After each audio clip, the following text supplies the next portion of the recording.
Bueno, vamos a regresar nuevamente, segunda vez, al Evangelio de Lucas, esta mañana.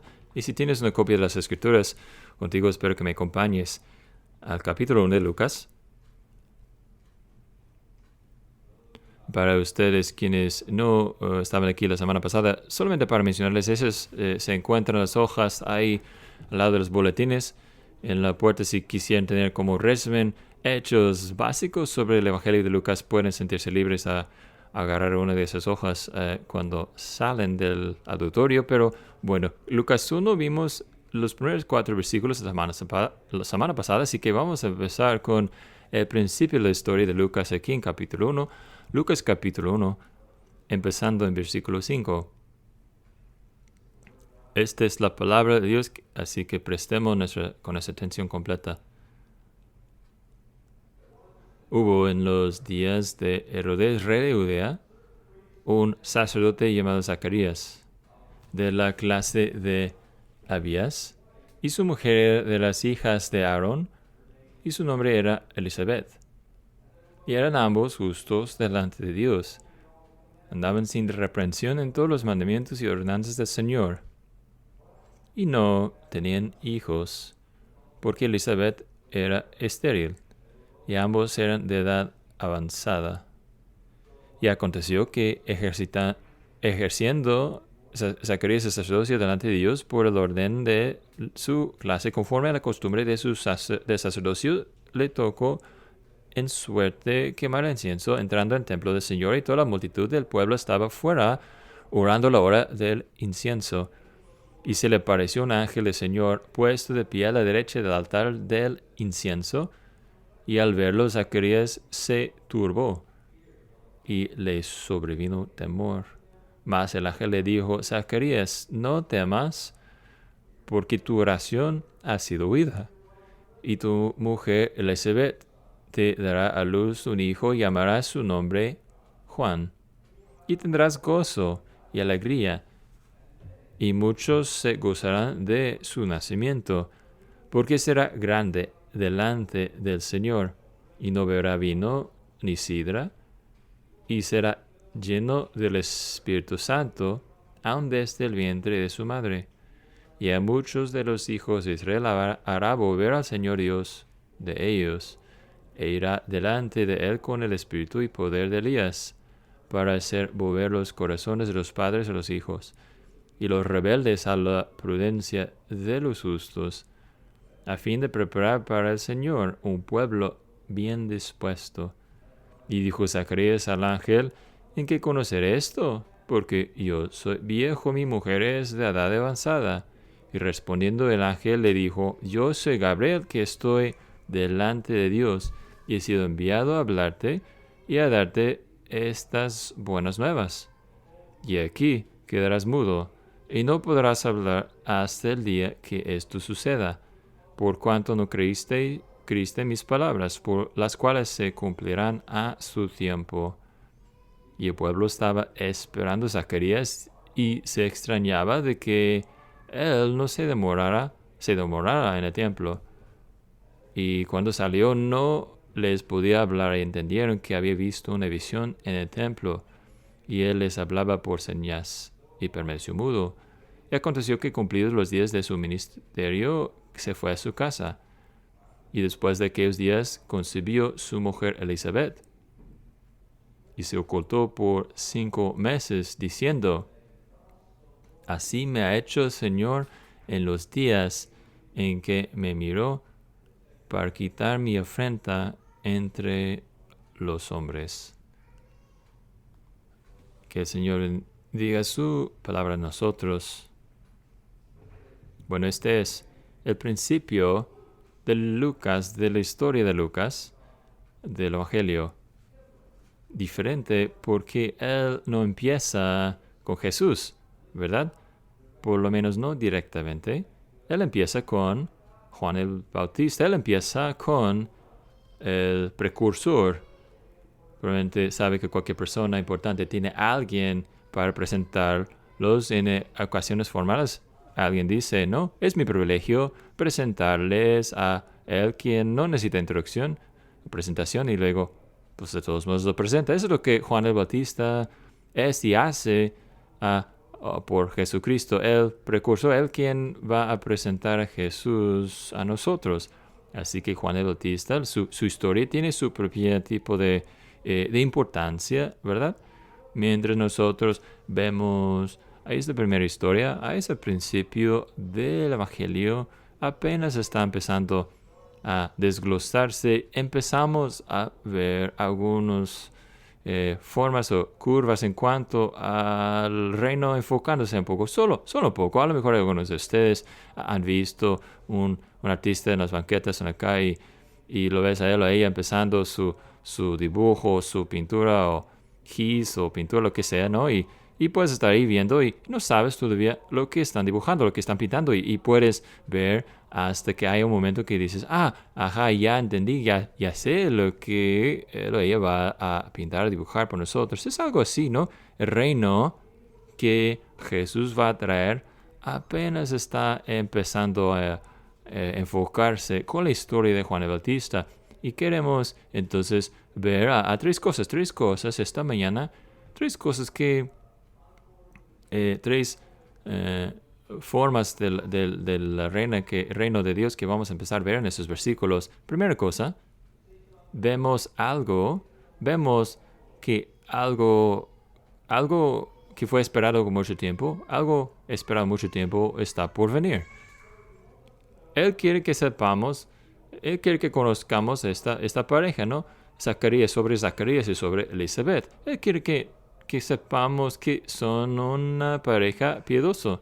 Versículo 6, lo vemos eso, ¿no? Ambos justos delante de Dios andando sin reprensión en todos los mandamientos y ordenanzas del Señor. Y sin embargo, al mismo tiempo, son justos, una pareja justo y aún así tiene una lamentación perpetua, ¿no? Sin parar, nos dice el versículo 7, que nos dice que no tenían hijos porque Elizabeth era estéril. Una tristeza perpetua. Ahora son grandes de edad avanzada y eso es algo con que tenía que tratar décadas. Y claro, aún en nuestro propio tiempo moderno, estar en esa situación, tipo de situación es algo muy difícil, pero en aquel día multiplicado, ¿no? Por 1000. Había una estima de no tener hijos, algo, a lo mejor no tenías algo mal solamente físicamente, pero a lo mejor algo mal contigo espiritualmente, algún juicio de Dios que puede ser que ha caído sobre ti, causándote no sé, a no poder tener hijos, ser estéril. Así que ellos tenían que tratar con eso, no solamente un dolor personal, no solamente un dolor familiar, sino algo más grande. Y nos muestra, ¿no?, que con el pueblo de Dios siempre va a haber algo. Siempre va a haber algo. Y a veces hay varias cosas, ¿no? Varias dificultades. En otras palabras, solo porque seas piadoso no quiere decir que no vas a tener que tratar con dificultades. De hecho, será que por causa de ser cristiano, porque Dios quiere mostrar a su gloria a través de su pueblo que tus dificultades van a ser más que no. Siempre hay un pero o algo que Dios trae a nuestras vidas y nos causa a tener que tratar con una cosa. Son piadosos, pero hay una lamentación perpetua. Y ve también que Lucas quiere que sepamos que Zacarías es un sacerdote. Ahora, esto puede llevarte a pensar, bueno, era una persona famosa, ¿no? Un hombre bien conocido en sus tiempos, pero los escritos en aquellos días dicen que puede ser que habían alrededor de 18,000 sacerdotes activos y vivos en los días de Zacarías. Así que Zacarías es uno de muchos. Había divisiones de sacerdotes dependiendo de la familia. Y cada familia, cada división se hizo responsable 2 semanas de todo el año de las cosas. Así que cada rato salía tu nombre para servir en Jerusalén. Y luego tiraban suertes para descubrir qué tenías que hacer personalmente. Y ese trabajo, más en simple lista, lo más alto, más grande, era entrar en el lugar santo, ¿no? Para hacer sacrificio y ofrecer una ofrenda de incienso. y nos dice que una vez que saliera tu número, una vez, tu nombre, te quitaron de la rotación y nunca volverás a hacer ese trabajo nuevamente. Era un trabajo muy deseado, ¿no? Así que ese es el punto alto de la vida de Zacarías. Un gran cosa, súper grande. Puedes imaginar a Elizabeth seguramente sacando su mejor ropa, vestimenta para la ocasión, todos emocionados a saber que Zacarías iba a entrar y ofrecer su incienso para aquel día en particular. Era algo de 2 veces al día, un sacrificio 2 veces al día. Así se Zacarías era un sacerdote, pero al meternos en el corazón de esa primera parte del pasaje, vean el énfasis en la oración. Vean el énfasis en la oración. Ahora sabemos que la ofrenda de incienso del altar de incienso era todo el punto de ese ejercicio en particular, era apuntar a la realidad de la oración, del incienso subiendo a Dios. Era un símbolo de las reacciones del pueblo siendo agradable al Señor. Y vean, el altar en versículo 9 y 10 es mencionado, y 11 también. Y vean que mientras la ofrenda del incienso está siendo hecho en el lugar santo, que afuera, versículo 10, toda la multitud del pueblo estaba afuera orando. Así que tenemos el símbolo que está pasando en el lugar santo, y afuera tienes la realidad. Tienes el pueblo de Dios ofreciendo sus oraciones al Señor. Y en medio de todo esto, Gabriel aparece y dice: Zacarías, tu oración ha sido oída. Tu oración ha sido oída. Ahora este es muy ambiguo, ¿verdad? ¿Cuál oración? ¿Cuál es la oración? En este punto nos damos cuenta de que Lucas, escribiendo eso, está haciendo algo muy maravilloso. Él está haciendo conexión con la parte personal de esa historia y por decirlo así, lo micro y lo macro, lo que está sucediendo así, uno al lado del otro, y está siendo conectado. Por aquí, a un nivel micro, tienes una pareja que es estéril, lamentando, o dos personas sirviendo al Señor y confiando en Él, y después de tantos años todavía no tienen hijos y están lamentando con esto, y tienes también al Señor diciendo: tu oración ha sido oído. Al mismo tiempo, probablemente estás pensando: bueno, Zacarías es una oportunidad entre millones. Aquí, este hombre es el viejito entrando al altar ahí, orando por un hijo una última vez. Probablemente no está en ese momento orando. Bueno, sí, estaré muy sorprendido de ver a Gabriel diciendo: voy a contestar esa oración ahora, porque ¿cuál es la oración? ¿Cuáles son las oraciones que el pueblo de afuera está orando? ¿Cuáles son las oraciones ofrecidas por siglos en el templo? Volviendo hacia atrás, fue para la consolación de Israel, que vendrá, para que vendrá el Redentor, para lo que lo llama Malaquías, el Hijo de Justicia, que aparecerá con sanación en sus alas. Qué descripción maravillosa de la venida de Jesucristo, el Hijo de la Justicia, que aparecerá. Así que tienes una conexión, un entretejido del micro y macro, lo personal y también lo universal. Tu oración ha sido oído. Pues, ¿qué oración? Pues la oración para que el Hijo haya sido orado. Muchas veces a lo mejor has dejado de orar porque estabas convencido de que ya cerró la ventana de ese tiempo de tu vida y ya no estás orando por eso, pero sigues orando por Cristo. Sigues orando para tener un Salvador. Aquí oración también está siendo oída. Qué gran ánimo a nosotros orar, ¿no? Qué gran ánimo orar. Yo me pregunto si tú necesitas ese ánimo hoy, lo tanto que yo lo necesito hoy. Yo creo que soy demasiado listo a pensar: ¿sabes qué? Dios va a hacer lo que Dios va a hacer. Y mis oraciones no cuentan mucho, no importan tanto. Pero aquí es un recordatorio a nosotros, ¿no? Que Dios está escuchando a las oraciones de su pueblo.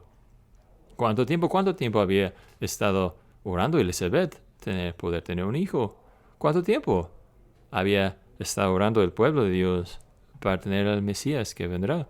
Y aquí por fin, Gabriel no dice, ¿verdad? ¿Sabes qué? Dios dijo, por fin es tiempo de enviar el Mesías. No dice, tu oración ha sido oída.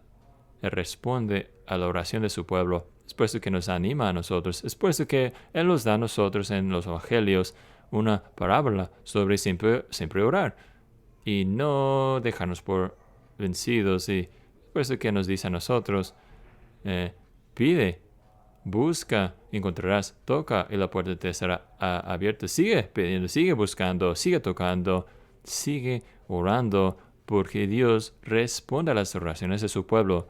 Dios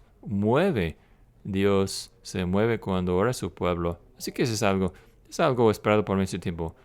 Ha sido esperado en dos niveles, ¿no? Dos niveles aquí. Esperado mucho tiempo un hijo, un niño. Esperado por mucho tiempo un Salvador. Tus oraciones han sido oídas. Qué gran ánimo nosotros. A veces nos duele tanto que lo único que podemos hacer es gemir. Pero Dios dice, eso también es una oración. De hecho, cuando estamos gemiendo, el Espíritu está gimiendo con nosotros. Salmo 56, versículo 8. Tú pones nuestras lágrimas en una botella. ¿No están escritas en tu libro? Oraciones de lágrimas, nuestros gemidos delante de Dios los escucha. Sigue orando. No de desanimes. Algo esperado por mucho tiempo está por venir. Esa es la primera cosa que vemos. Pero luego, la segunda cosa. Algo que Dios inicia, está por venir. Así que este ángel aparece, Gabriel. Y lo que él hace y lo que él dice domina en medio de este pasaje. Y cuando sé que tú estás leyendo un pasaje y quieres averiguar cuál es el punto principal, de qué se trata todo eso, ve lo que está pasando en medio. Busca lo que está pasando en gran parte en medio de un pasaje. Aquí, en algunos 10 versículos que domina en medio de este pasaje nuestro, vemos y aprendemos sobre Gabriel, lo que él está haciéndonos. Es muy difícil, un poco difícil para nosotros, tú y yo, entender qué tan importante, qué tan grande fue esto. Leemos en Malaquías capítulo 4 y a lo mejor tú sabes, a lo mejor ya sabes eso, pero ¿cuánto tiempo hubo entre el último libro del Último Testamento y el Nuevo? Bueno, alrededor de 400 años. 400 años y puedes tomar 2025 y ir hacia atrás en 400 años. 1625, creo que ni existimos como país. Los colonistas, a lo mejor había como cientos de personas o miles de personas empezando a colonizar este lugar. Hace mucho tiempo, ¿no? Tanto tiempo había pasado desde que Dios se comunicó con su pueblo a través de revelación divina. La última vez que habló un profeta, que 400 años anteriores, ningún ángel ha aparecido, ningún profeta, y luego de repente, boom, ahí está Gabriel. Y ahora aquí está Dios. Dios está actuando, Dios está hablando, Dios está descendiendo, Dios está revelando a sí mismo. Algo que inició Dios. Dios está obrando nuevamente. Y él no viene a hablar de Herodes. Herodes es mencionado. Herodes era una gran figura que entonces es un hombre genio. De hecho, puedes leer sobre sus proyectos de construcción. Un hombre impresionante de muchas maneras. Un hombre malo, también cruel, pero un hombre muy importante. Pero para con Lucas, solamente es una nota al pie aquí de la historia, porque Dios escoge hablar primeramente a una pareja mayor de edad estéril, que casi nadie conocía, que vivía en un pueblito en las colinas de Judea. Es es a ellos a quien Dios escoge revelarse. Primero, en el Nuevo Testamento. Piensa eso un poco. Esa es su primera revelación en el Nuevo Testamento. Y es a una pareja vieja, estéril.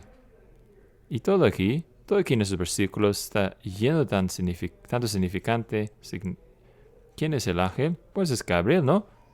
Y ese no es el primer lugar que encontramos a Gabriel aquí trabajando. Podemos recordar algunos 600 años al libro de Daniel y encontrar a Gabriel ahí. ¿Qué es lo que está haciendo ahí? Bueno, él está revelando lo que va a suceder al fin en los últimos días y está revelando esto. Daniel está ayudando a Daniel a comprender y entender las visiones que él está viendo, las visiones que tratan de un reino que está por venir, un reino como ningún otro.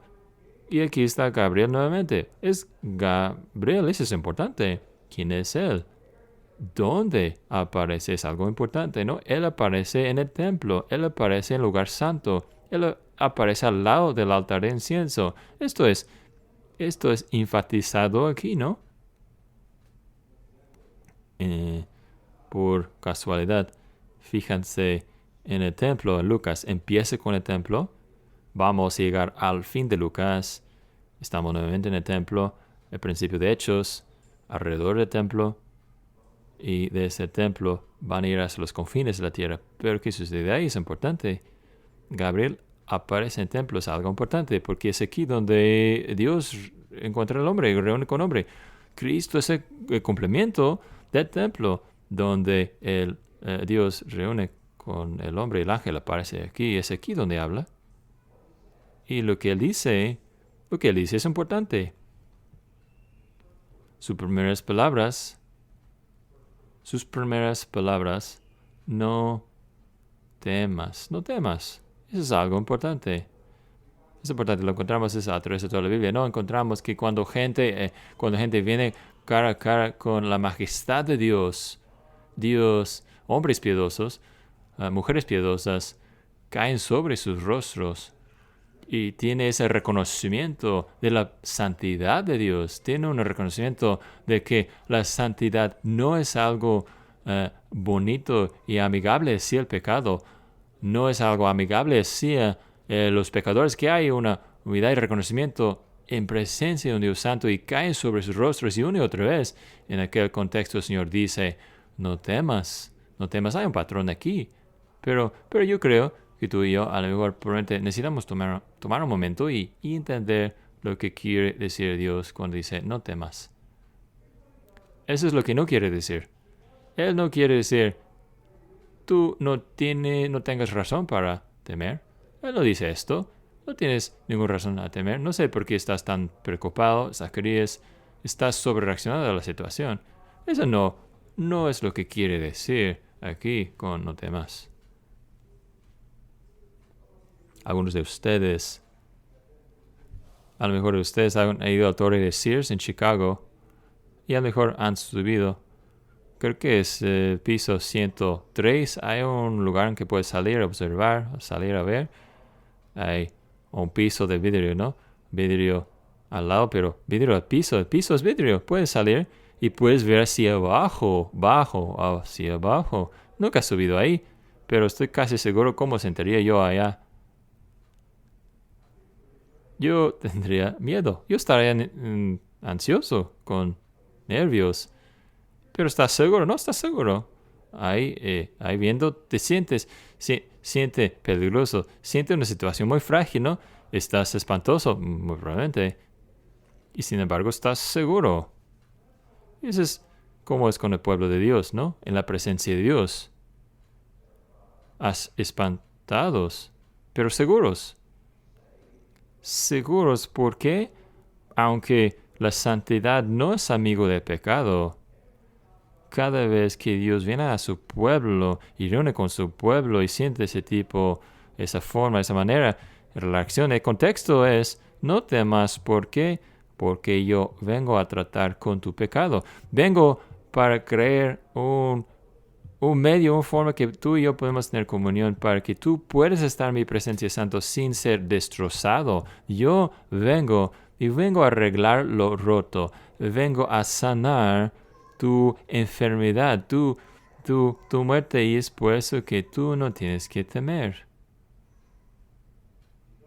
No tienes que temer, porque misericordia está siendo extendida a nosotros. La gracia llega a vestirse a nosotros, y estoy haciendo algo en cuanto a tu pecado. No temas. Y no voy a hacer en gran detalle todo lo que dice Gabriel aquí, pero lo que él dice aquí es llenísimo completamente con referencia al Antiguo Testamento. Hay un hombre que se llama C. A. Campbell, y él es un especialista en el Evangelio de Lucas, y él escribe que hay en el Evangelio de Lucas, no contando hechos, en el Evangelio de Lucas 439 alusiones al Antiguo Testamento. Si uno de ustedes podrías verificar eso y me confirma si eso es cierto o no. 439 alusiones al Antiguo Testamento en el Evangelio de Lucas, y Gabriel, su hablar aquí es un gran ejemplo de esto. Escuchamos ecos de todo aquí. A lo mejor ecos de Samuel y Sansón, sin duda, y profetas Ezequiel y Jeremías e Isaías. Gabriel haciendo todos esos hilos del Antiguo Testamento, diciendo todas estas referencias son a Juan, están hablando a Juan, están hablando de Juan, el precursor que ha venido para prepararnos para el Mesías, para prepararnos para que venga el Señor Jesús. Yo me pregunto, ¿cuándo fue que Juan el Bautista que abrió por completo su boca, ¿no? ¿Cuándo es el momento que él fue completamente asombrado en entender lo que estaba pasando? Yo adivino que puede ser cuando él dice en versículo 15, Zacarías, que dice hablando a su hijo, porque será grande delante del Señor, y no beberá vino ni sidra, y será lleno del Espíritu Santo aun desde el vientre de su madre. Y cita, porque de repente coloca en Juan el Bautista un lugar único. No es suficiente decir, Juan el Bautista será un gran hombre, ¿no? Será grande en los ojos del Señor, será profeta. No solamente cualquier profeta, él va a ser el hombre, va a ser el hombre que vendrá justo antes del novio, va a venir justo antes de Cristo, va a ser quien va a preparar el camino del Señor, va a ser el que viene el poder espíritu de Dios. Y ese va a ser su trabajo. Malaquías 4 se trata de su ministerio. ¿Y qué significa esto? Bueno, no solamente, hombre, estoy muy orgulloso de mi hijo, él va a ser gran hombre. Eso significa que Jesús está a punto de llegar. Eso quiere decir que el Salvador está por venir. Eso significa que los primeros rayos del amanecer están por llegar después de tanta oscuridad. Primeras gotas de lluvia están por venir después de años de sequía. Eso es lo que está sucediendo aquí. Y Juan Zacarías hubiera estado asombrado. El Salvador está por venir. El Salvador está por venir. Juan irá delante de él. ¿Y por qué él está por venir? Porque Cristo va a venir. Tú no tienes que temer. Porque Cristo va a venir. Yo no tengo que temer a estar en la presencia santa de Dios Santo. Porque Cristo está veniendo a hacer algo en cuanto a mi pecado, sobre mi culpa, sobre mi corazón contaminado. Él viene para hacerme bien con Dios, arreglar mi relación con Dios. Sí, eso es algo increíble, algo asombroso, todo el universo que Dios inicia, algo que empieza Dios, algo que hace Dios. Eso es lo que está sucediendo aún Él. Es lo que está sucediendo aquí, ¿no? ¿Sabes qué? Yo estaba pensando en esto. En cierto sentido, cuando sé que alguien comparte el Evangelio con un incrédulo, está haciendo algo como Juan el Bautista, ¿no? Cuando sea un predicador predica a ti o escuches predicación en el radio o un podcast, lo que sea, ¿no? Cuando escuches el evangelio predicado, compartido a un incrédulo, es un poco de Juan el Bautista, ¿no? Uno que va delante y prepara el camino para Jesús. Algo que inicia a Dios, algo de que debemos alabar a Dios. Última cosa. Algo que altera, cambia toda la vida. Algo que cambia toda la vida está por venir.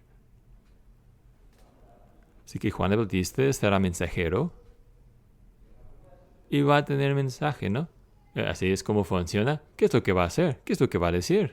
Bueno, él va a estar cambiando corazones de personas. Vean el versículo 17. Hacer volver los corazones de los padres a los hijos y los rebeldes a la prudencia de los justos, a fin de preparar para el Señor un pueblo bien dispuesto. Ahora, eso no es tan agradable escuchar eso, ¿no? Él está diciendo que va a tener que ser alguien que viene y nos arregla, nos prepara. Tenemos que ser un pueblo preparado para que llegue Cristo. Eso no es muy agradable escuchar para nosotros, ¿no? De hecho, yo creo que lo que básicamente están diciendo a ustedes son de corazón duro, son ustedes tierra seca y necesitamos ararlo, que tiene que venir Juan para reprender y traer arrepentimiento por la gracia de Dios, traer cambio.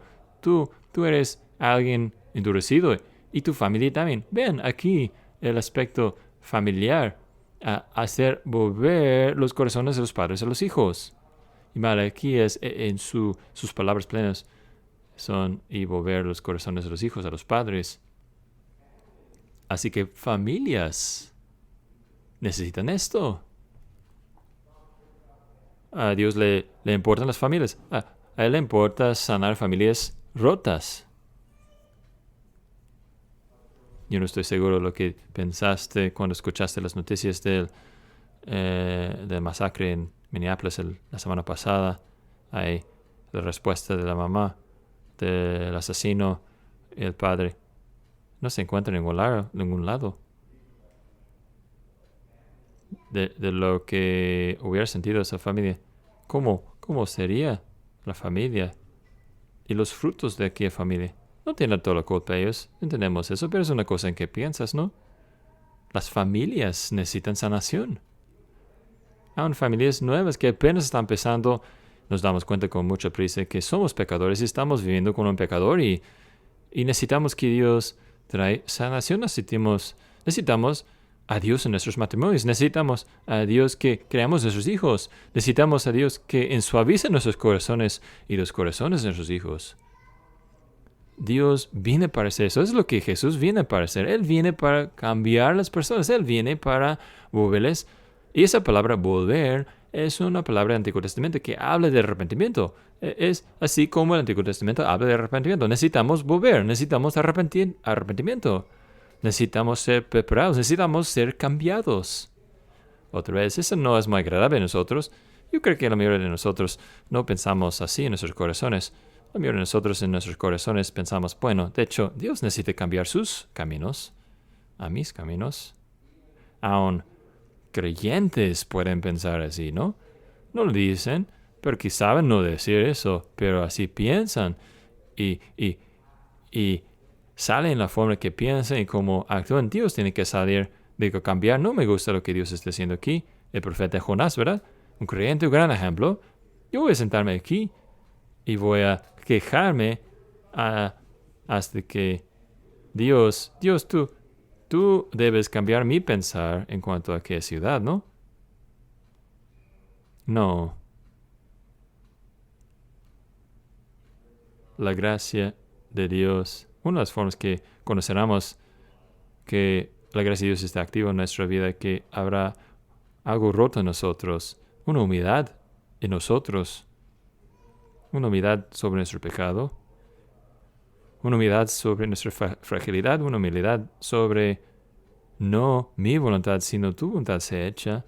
Esas son las formas que vamos a poder saber que el preparador, que ellos quienes están preparando y llega a nosotros la palabra de Dios, llega a nosotros la predicación de la palabra de Dios, el ejemplo de cristianos y el testimonio de los cristianos, ellos quienes preparan que Dios envía a nuestras vidas. Y eso puede suceder no solamente al principio de la vida cristiana, sino a través de toda la vida cristiana. A aquellas personas, mientras Dios obra a través de aquellas personas y aquellos medios, yo veo a pecado que nunca he visto jamás antes en mi vida. Yo recuerdo hace años, estaba predicando a través de los 10 mandamientos. Hubo una pareja joven, nueva en nuestra iglesia, y ellos vinieron y dijeron, estamos en una sequía espiritual, hemos estado así mucho tiempo. Y yo pensé en mí, aun como ministro joven, hombre, predicando a través de los 10 mandamientos, no sé cómo, no, a lo mejor eso no les va a ayudar a sus corazones a escuchar todo eso.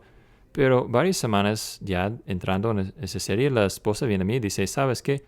Cada semana ha sido tan gran bendición, porque Dios está usando la ley de Dios para agarrar y preparar mi corazón, mostrando mis pecados que nunca había visto antes. Yo sabía que era pecaminosa, pero no sabía dónde hasta estudiar los 10 mandamientos con más precisión. Y ahora amo más a mi Salvador que nunca antes. Esa es la obra de Dios. Eso es lo que Dios hace, trae arrepentimiento. Mientras la gracia de Dios viene y se mete en nuestras vidas y obra adentro de nosotros, nos cambia, suaviza nuestros corazones. Él obra en nuestra familia. Empezamos a importarnos de la palabra de Dios, a orar, la oración, la adoración. Nuestros corazones llegan a ser cerrados y eso permite que esa agua fresca del Evangelio empiece a penetrar en nuestras vidas y llegar a nuestros corazones. Y esta es el parte tremenda de la historia, ¿no? Bueno, seguramente hay mucho tremendo aquí, ¿no? Pero que nosotros podemos ver a este volver y que nosotros podemos ver al ministerio de esta gracia obrando en acción en tiempo real en la vida de esas dos personas, Zacarías y Elizabeth. Zacarías primero, ¿no? Un hombre de Dios, un hombre que hace cosas santas toda su vida. Esa es su vida y sin embargo, en cuanto a creer en Dios por algo, no lo hace. No lo cree. Aunque hay historia del Antiguo Testamento, él habrá sabido, conocido la historia, los profetas y Sansón, su mamá y todo lo demás. Y viene tiempo de creer personalmente y no lo hace. Y Dios lo disciplina. Dios lo disciplina en una forma muy apropiada. No vas a poder hablar. No vas a poder hablar, no creíste las buenas nuevas. Ahora no vas a poder compartir las buenas nuevas.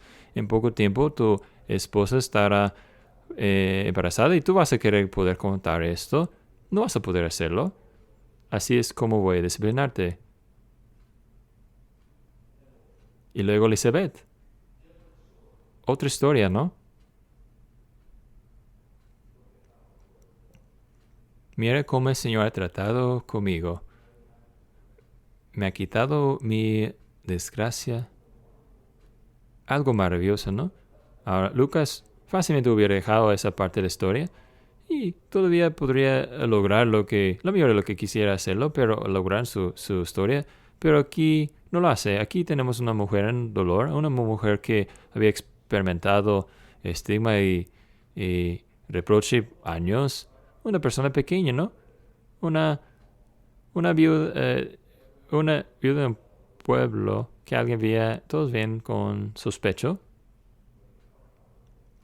Mira cómo Dios ha tratado conmigo. Y es maravilloso, ¿no? Como el Señor ministra a cada uno de nosotros al tener necesidad. Ella se maravilla, él duda, pero Dios está obrando en ambos.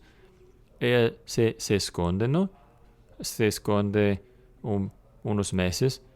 Supongo que ella tendría su comida llevada a su casa, ¿no? Algo así.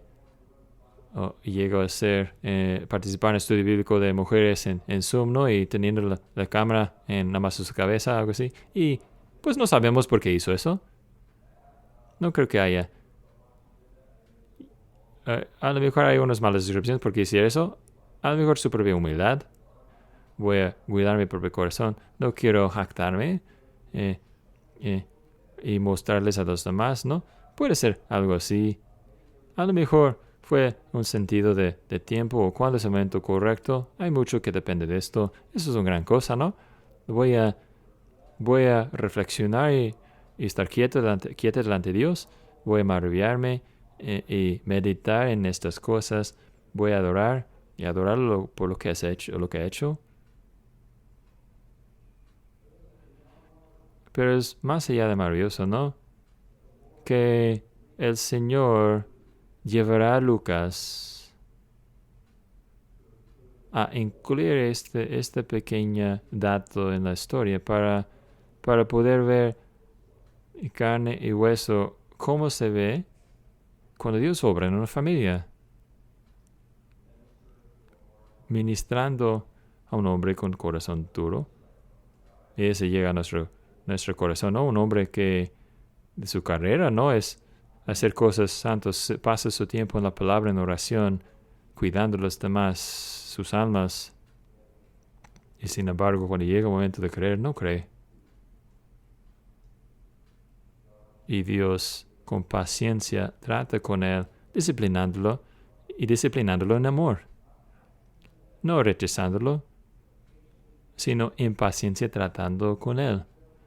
Y luego, una persona diferente, una respuesta diferente, una persona en Elizabeth que tiene corazón suave hacia Dios, esa habría recibido todo el desprecio de sus vecinos y el dolor de su situación tan personalmente. Dios ministrando a ella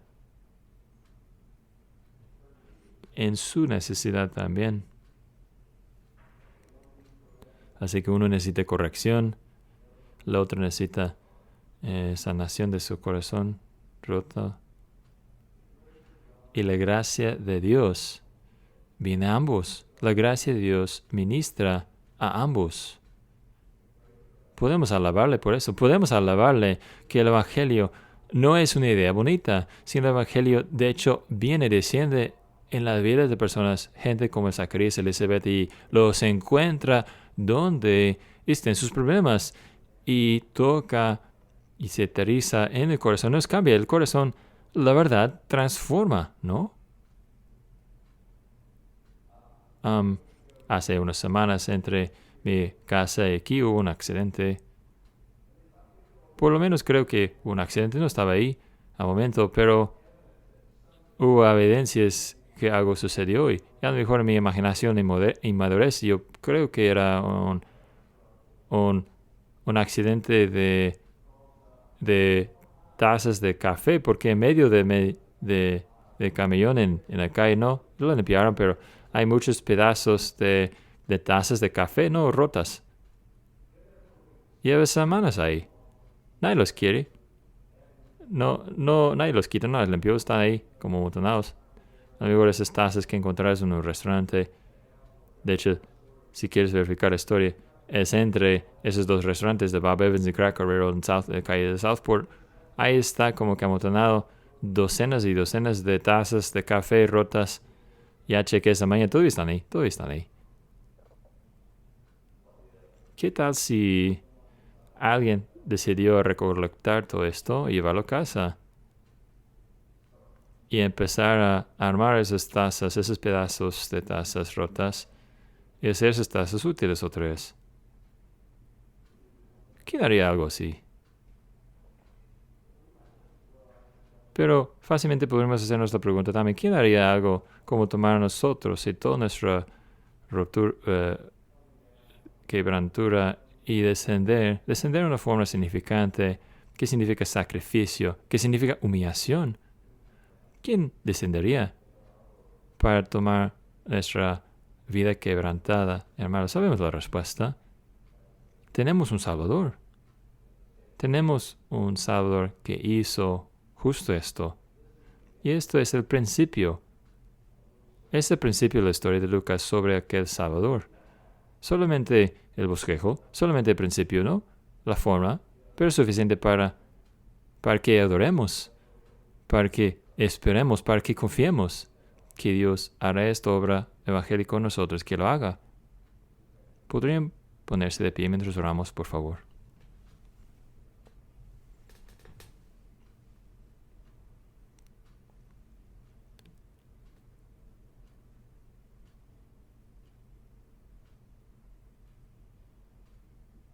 Nuestro Padre Celestial, queremos regocijar nuevamente en ti y lo que tú estás haciendo, lo que has hecho en el Evangelio de tu Hijo. Te damos gracias a nuestro Dios que tú eres quien contestas a los clamores de tu pueblo. A veces son gemidos y tú nos envías ayuda, Señor. Tú nos envías mejor que solamente ayuda. Tú nos envías tu Hijo. Nos envías nuestro Salvador, Jesús. Damos gracias por la obra que Él está haciendo. Damos gracias que Él es quien nos hace capaces de estar delante de ti, que Él es quien nos rearma, nos sana, y pedimos que podamos confiarnos a Él y mientras nos llamas a confiar y seguir y obedecer, que nos darías gracia en nuestros corazones para poder seguir y confiar y obedecer. Oh Señor, danos esperanza que hay un camino adelante por gente como nosotros, que puede ser sanación, que puede ser reparación para corazones rotos y familias rotas, y pedimos que podremos verte en esos días venideros, que sigas obrando tu gracia en nosotros. Aquí lo pedimos en el nombre de Cristo. Amén.